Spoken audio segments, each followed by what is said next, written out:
अमीर खुसरो की ज़िंदगी का एक बड़ा रोचक किस्सा है।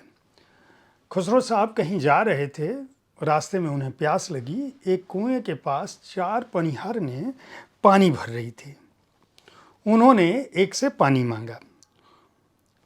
एक जो 4 पनिहारिन थी उसमें से एक उनको पहचान गई। दूसरी ने कहा, देखो ये खुसरो यही हैं। उन सब ने मिलकर पूछा, क्या तू खुसरो है जिसके गीत सब लोग गाते हैं? खुसरो साहब ने हाँ कहा तो उसमें से एक बोली कि मुझे खीर पर कविता सुना। दूसरी ने चरखा का नाम लिया। तीसरी ने ढोल की बात की और चौथी ने कहा कि कुत्ते पर कविता सुनाओ। अगर तुम खुसरो हो तो इन चारों में से ऐसी कविता सुनाओ जिनमें चारों का जिक्र हो। खुसरो ने कलाम सुनाया, खीर पकाई जतन से, चरखा दिया चलाए, आया कुत्ता खा गया, तू बैठी ढोल बजा, ला पानी पिला।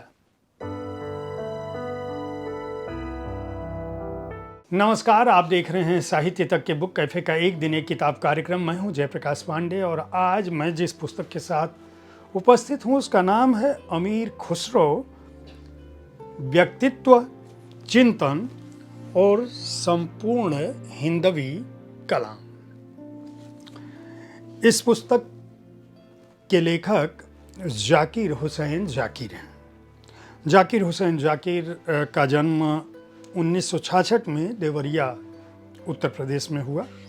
प्रारंभिक शिक्षा उन्होंने वहीं से पाई और civil national PG college Azamgarh से स्नातक को किया और उसके बाद स्नातकोत्तर जो है वह गोरखपुर विश्वविद्यालय से किया।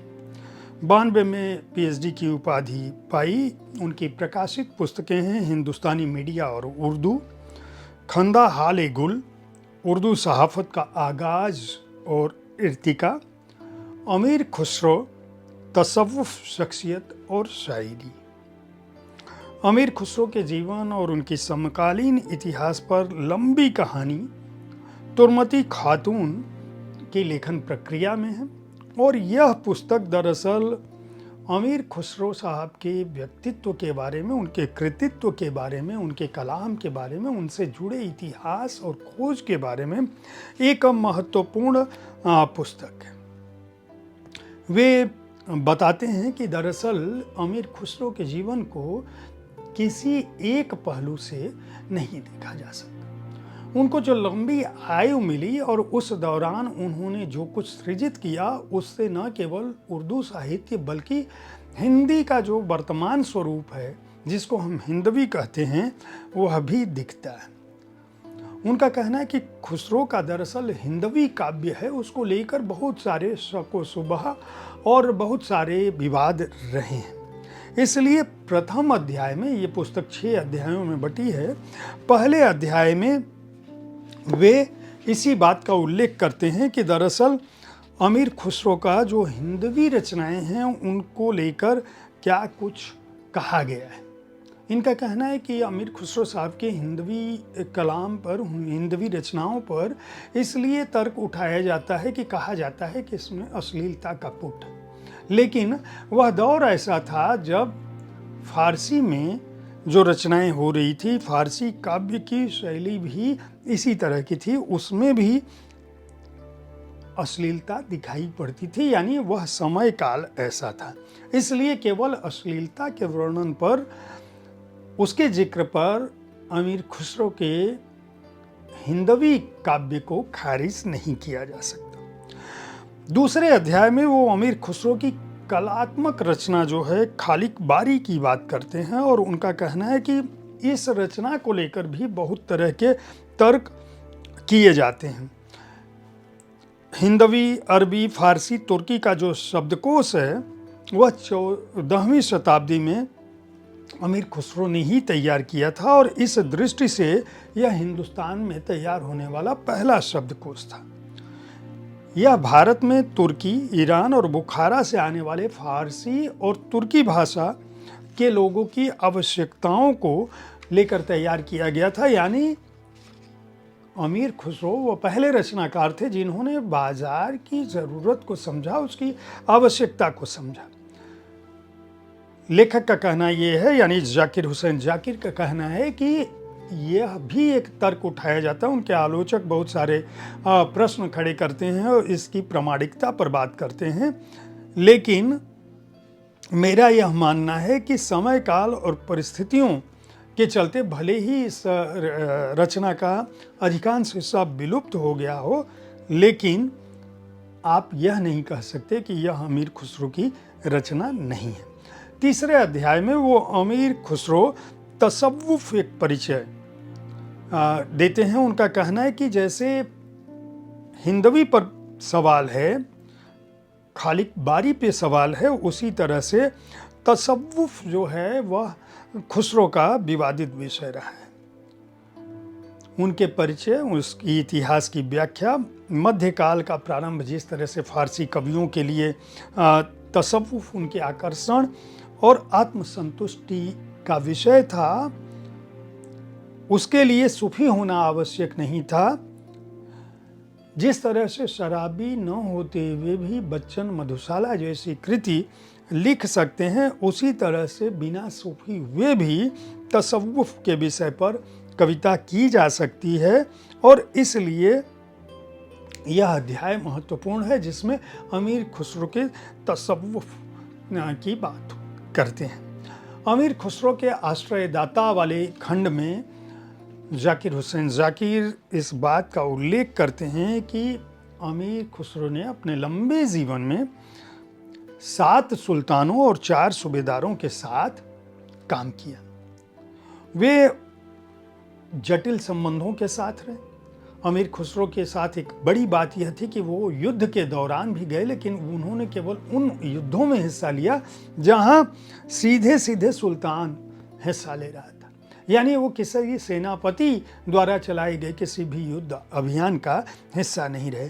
5वां अध्याय अमीर खुसरो के संगीत के प्रति जो उनकी रुचि रही है, संगीत के क्षेत्र में जो उनका योगदान रहा है, नव संगीत के जनक, उसको ये उस पर बारीक नज़र डालते हैं। और उनका कहना है कि किस तरह से सूफियों के महफिले समा में कौल गाया जाता था, जिसे बाद में कव्वाली नाम देकर संगीत गायन की एक अलग पद्धति बनाई गई। किस तरह से ख्वाजा निजामुद्दीन औलिया साहब के दरबार में नए हिंदी गीतों को नए नए राग में प्रस्तुत करने का दौर जो शुरू हुआ अमीर खुसरो ने, उसने भारतीय लोक संगीत को वह दृष्टि और वह समृद्ध विरासत सौंपी जो ईरान और तुर्की संगीत के साथ भारतीय लोक को मिला देने से, भारतीय लोक संगीत को मिला देने से अद्भुत बनती है, जिसका समा और जिसका असर आज भी देखा जा सकता है।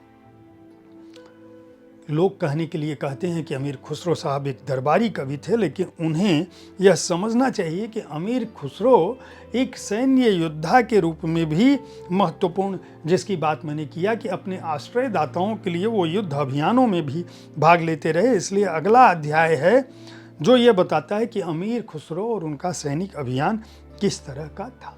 यह पुस्तक दरअसल 2 खंडों में विभाजित है।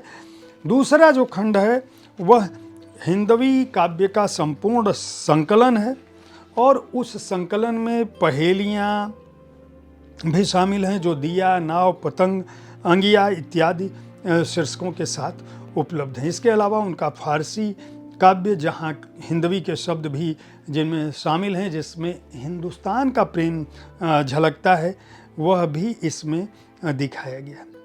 यहाँ फारसी के मुकाबले हिंदवी की बात भी की गई है और संस्कृत बनाम फारसी की भी बात की गई है कि भारत में प्रचलित 67 व्यवसायों का फारसी में चित्रण, 5 रुबाइयाँ ऐसी हैं जिसमें हिंदवी के शब्दों का प्रयोग किया गया है।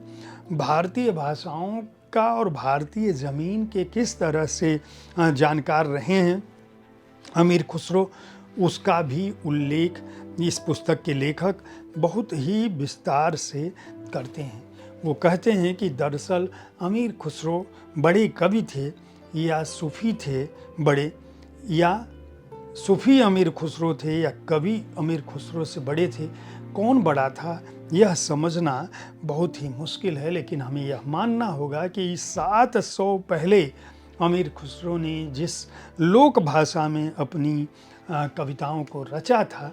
यह एक अफसोस की बात है कि उनमें से अधिकांश रचनाएं अभी नहीं दिखती हैं, नहीं मिलती हैं, लेकिन जो कुछ भी मिलता है वह भारत और भारतीयता के इतिहास में एक अमर ग्रंथ की तरह से है।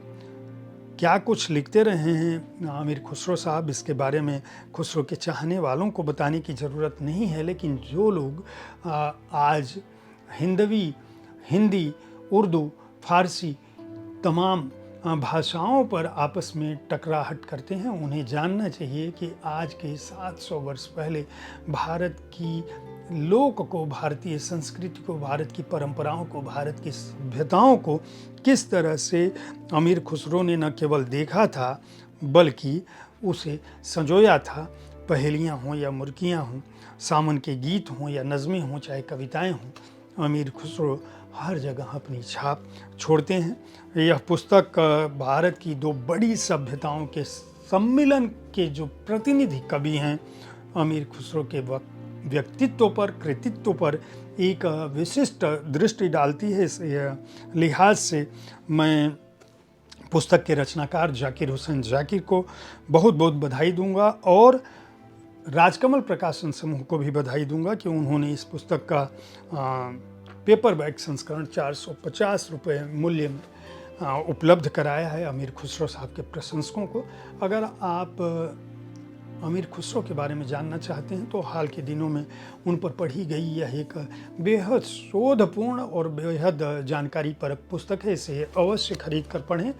मैं उम्मीद करता हूं कि साहित्य तक का यह एपिसोड आपको पसंद आया होगा। इस कार्यक्रम में आप किस तरह की पुस्तकों की चर्चा चाहते हैं उसके बारे में अपनी राय से हमें अवश्य अवगत कराते रहें। हमारी कोशिश होती है कि विविध विधाओं की पुस्तकों के साथ आपके पास मैं हर दिन पहुंचूं ताकि आप उन पुस्तकों का चुनाव कर सकें जिन्हें आप पढ़ना चाहते हैं। कल ठीक इसी समय ऐसी ही किसी एक कृति के साथ फिर मिलूंगा। देखते रहिए साहित्य तक। धन्यवाद।